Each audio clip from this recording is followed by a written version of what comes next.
Channel நண்பர்களுக்கு வணக்கம். உண்மையிலேயே ராட்வைலர் நாய்கள் ரொம்ப மோசமான நாய்களா? குழந்தைகள்கிட்ட ரொம்ப மூர்க்கத்தனமாவும், கொடூரமாவா நடந்துக்குமா அப்படின்னு சொல்லிட்டு கேட்டா, இந்த வீடியோவ நீங்க பார்க்கும்போதே உங்களுக்கு தெரியும். எந்த அளவுக்கு குழந்தைகள்கிட்ட சோசியலா விளையாடுது அப்படின்னு சொல்லிட்டு.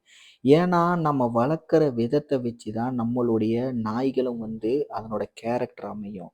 முக்கியமா நாய்கள என்னைக்குமே கட்டி போட்டு வளர்க்கவே கூடாது. சில சமயங்கள்ல தவிர்க்க முடியாத சூழ்நிலைகள்ல கட்டி போட்டு வச்சிருக்கலாம். ஆனா, பொழுதன்னைக்கும் கட்டி போட்டு, நைட்டு ஃபுல்லா கட்டி போட்டு இந்த மாரியெல்லாம் வளர்க்கவே கூடாது. அதுதான் பார்த்தீங்கன்னா, நாய்களுக்கு மிக முக்கியமான ஒரு மூர்க்க குணத்த குடுக்கறதுக்கு ஒரு காரணமாவே அமையுது.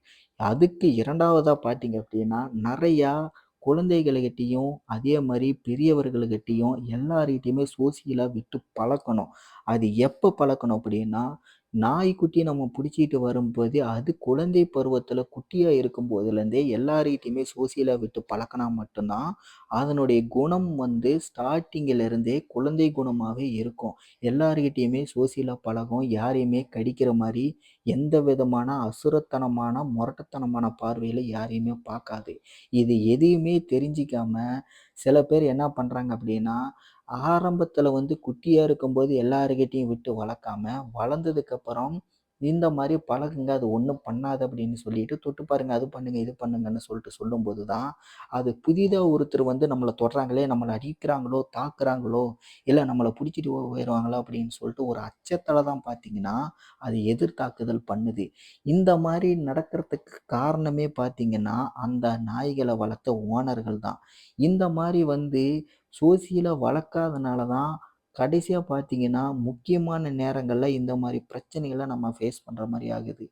எப்பவுமே ஒரு நாய் வளர்க்கணும்னு முடிவு பண்ணிட்டோம் அப்படின்னா, அது ராட்வைலர்ன்னு இல்ல. எந்த நாயா இருந்தாலும் சரி, நீங்க வளர்க்கணும்னு முடிவு பண்ணிட்டீங்க அப்படின்னா, எல்லார்கிட்டயுமே சோசியலா விட்டு பழகுங்க. முக்கியமா அந்த நாய் குழந்தையா இருக்கும்போதிலிருந்தே, குழந்தைகளுக்கிட்ட நல்லா பழக விடுங்க.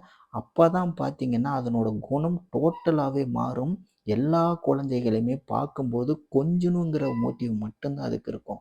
அத விட்டுட்டு, நீங்க ஏனோ தானான்ட்டு நான் தான் உலகத்துல இல்லாத நாய், ஊர்ல இல்லாத நாய் வளர்க்குறேன்னு சொல்லிட்டு, திமிரு தெனாவட்ல வாங்கி வளர்த்துக்கிட்டு, நாய கட்டி போட்டுட்டு, இந்த மாரி யார்கிட்டயுமே சோசியலா வளர்க்காம வளர்த்தீங்க அப்படின்னா, கண்டிப்பா உங்களுக்கு அது மிகப்பெரிய பஞ்சாயத்த தான் கூட்டி குடுக்கும். YouTubeல நெறைய வீடியோக்கள் நீங்க பார்த்துருப்பீங்க. அதுக்கு உதாரணமாவே, அந்த மாரி நீங்க வளர்க்கக்கூடாது அப்படின்னா, நான் சொன்ன சில விஷயங்கள ஃபாலோ பண்ணுங்க. நிச்சயமா அது உங்களுக்கு ரொம்பவே யூஸ்ஃபுல்லா இருக்கும். இத பத்தி நீங்க என்ன நினைக்கிறீங்க? கீழ கமெண்ட்ல தெரியப்படுத்துங்க. மறக்காம நம்ம சேனல சப்ஸ்கிரைப் பண்ணுங்க. அடுத்த வீடியோல உங்கள சந்திக்கிறேன். நன்றி, வணக்கம்.